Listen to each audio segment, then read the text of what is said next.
Welcome back to the Blissful Badger.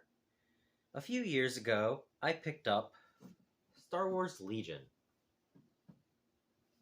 and I got the Empire vs. Rebels starter box, and I thought it would be really cool to get some models painted and try out the game. And so I did. I've done a few videos, including my first 2 games I ever played. That was quite fun to film.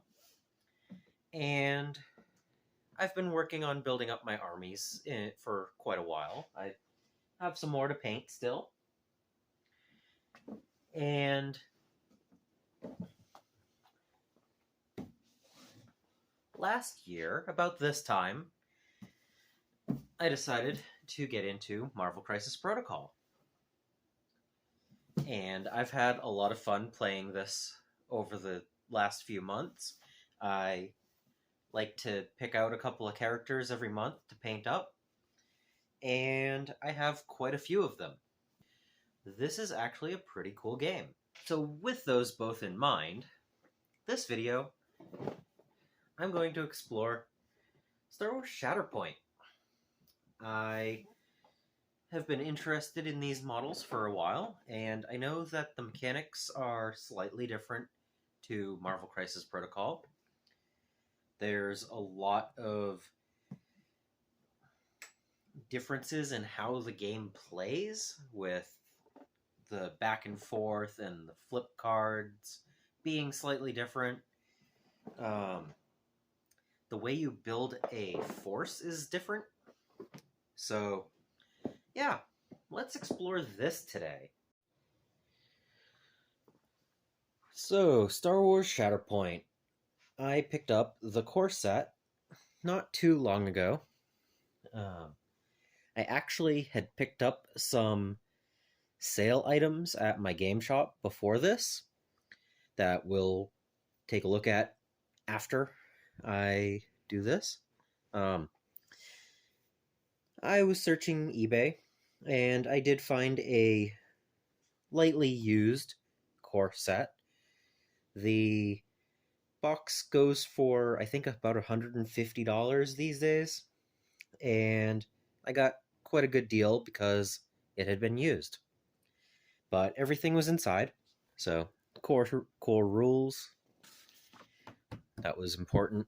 It's cool that it comes with some art backdrops. This is something I've never seen in another box, but it has some interesting backdrops that you can photograph your minis on. And that's actually a very interesting way to do these inserts. They're thicker cardstock than the GW inserts, and they seem to take up, they seem to handle the travel not too badly.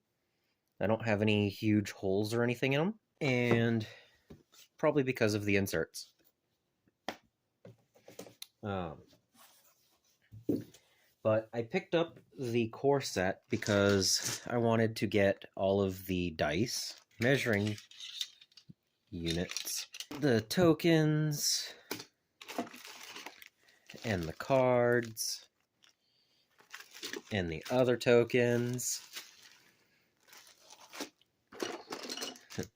the other cards,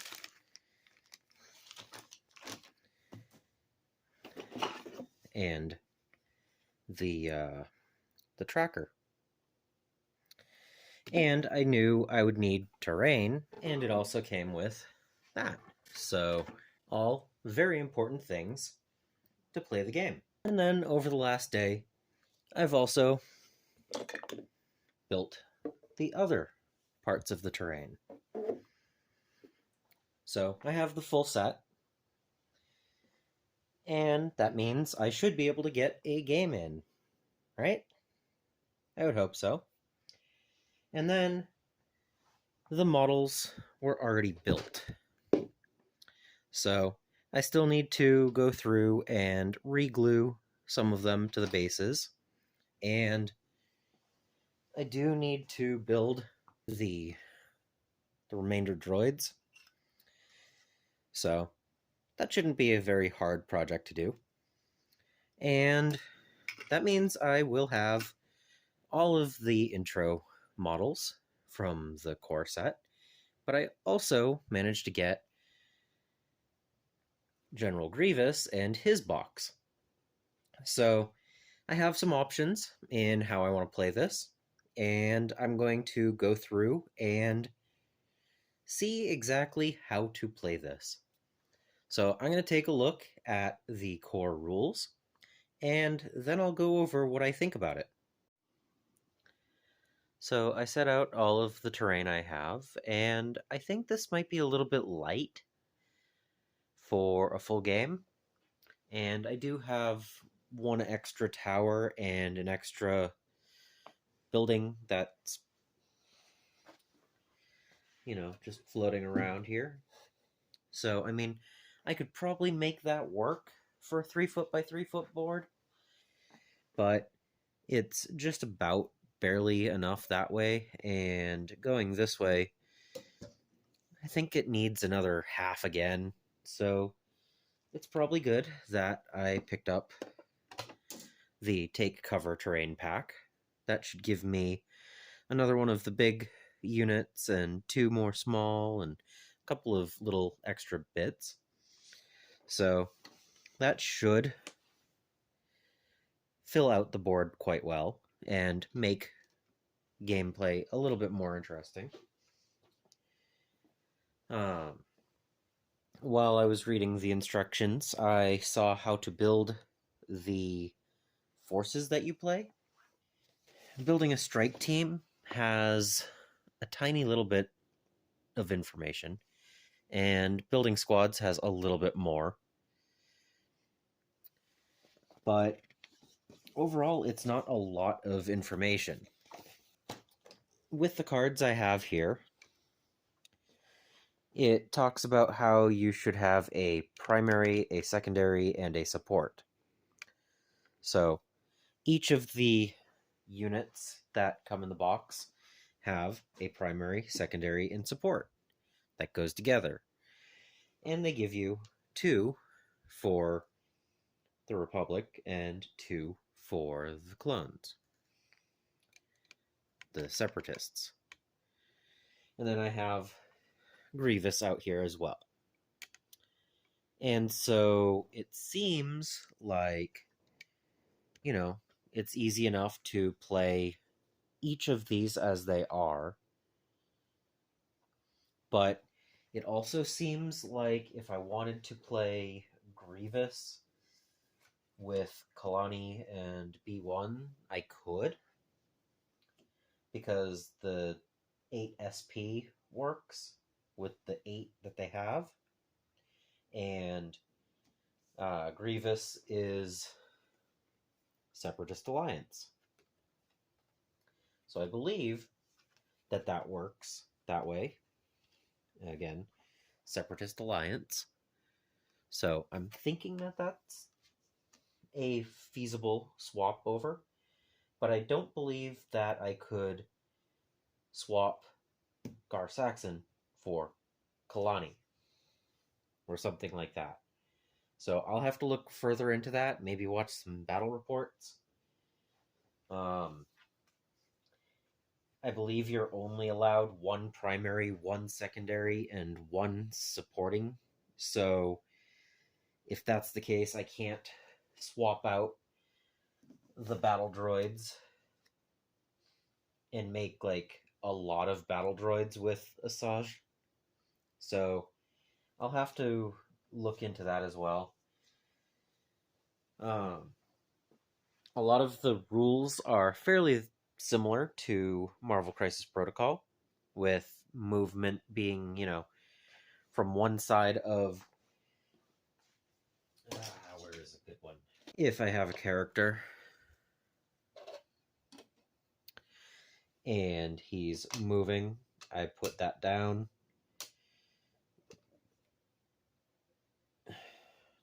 Touching his base, and then he moves to there. Okay, that's easy enough. And range rulers, easy enough to understand, having the range on something.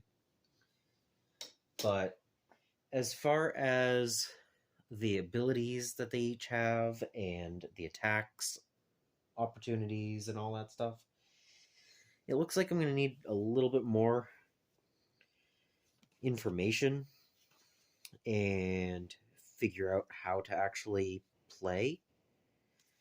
I don't know anyone who actually plays. I know the game shop has some people every now and then, but I think there are also people who play Marvel Crisis Protocol.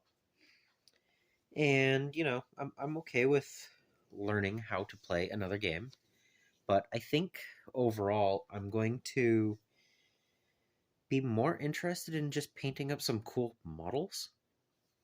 Um, they have really good sculpts, and it'd be cool to just watch the movies and or cartoons or whatever and paint up each of the models in whatever scheme I decide looks coolest.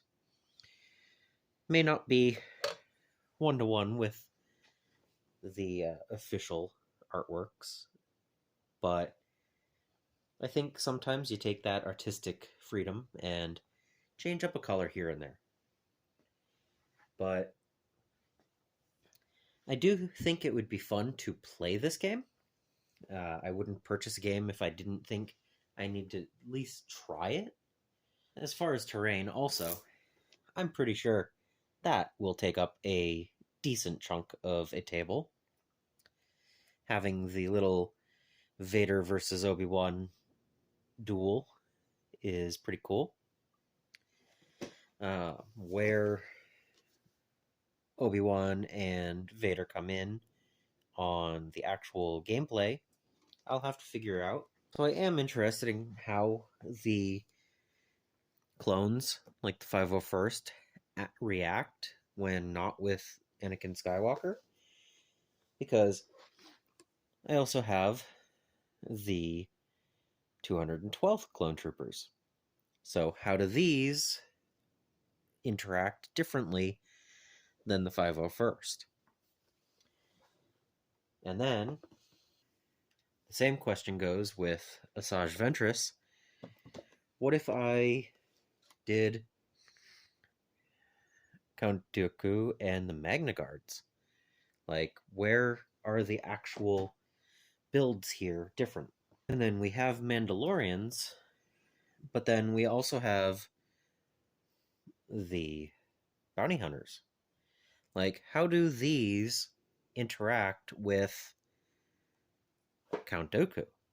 Like, can I do Count Dooku and Boba Fett at the same time? Or is this a different time period? Or, like, I need to figure out how all of these actually interact. Then I also have the Jedi Hunters.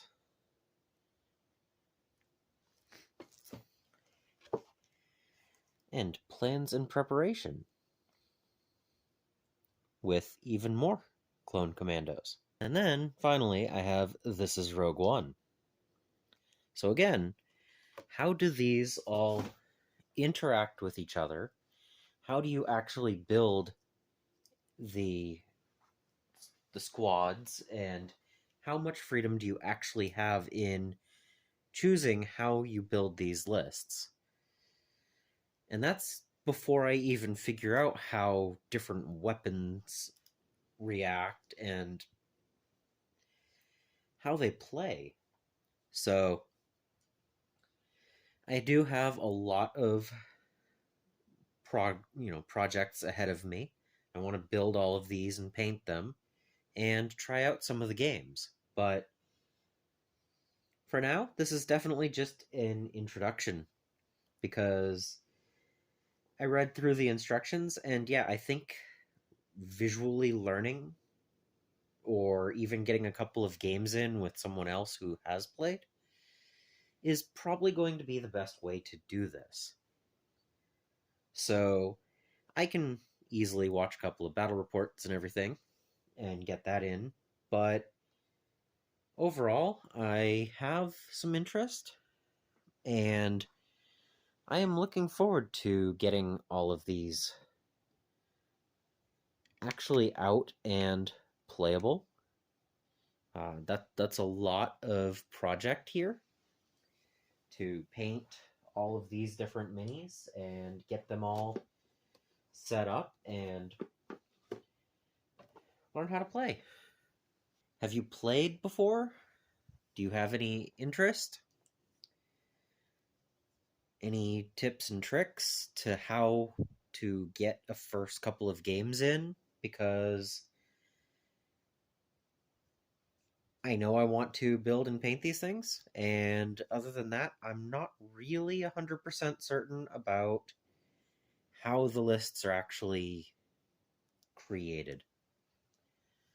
Um, Having multiple factions and multiple overlaps when you have points, but then you have very few alternative options. I'm currently looking at that, going, okay, does that mean I need to buy more boxes to have those options, or do I just play this squad and this squad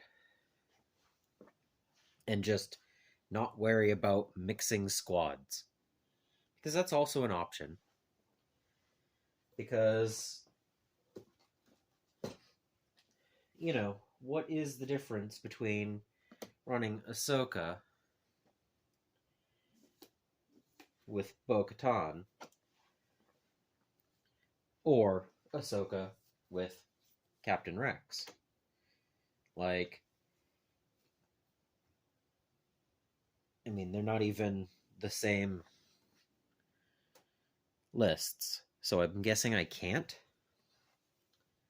So, I don't know.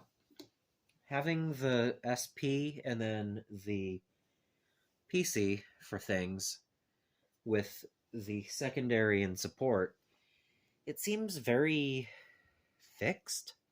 There are not as many options as it really seems. So, I don't know. Something to look into, I guess. This is maybe a weird video, but let me know what you think. What should I work on next? How should I learn more of this? Give me some pointers. Is Star Wars Shatterpoint even a game that's being played right now? I I know that the Legion is coming back with a new edition. Um, yeah. What do you think? Subscribe if you haven't so that you don't miss any future videos. I also want to thank my patrons and supporters for making these videos possible. And until next time, I hope you find your bit of bliss.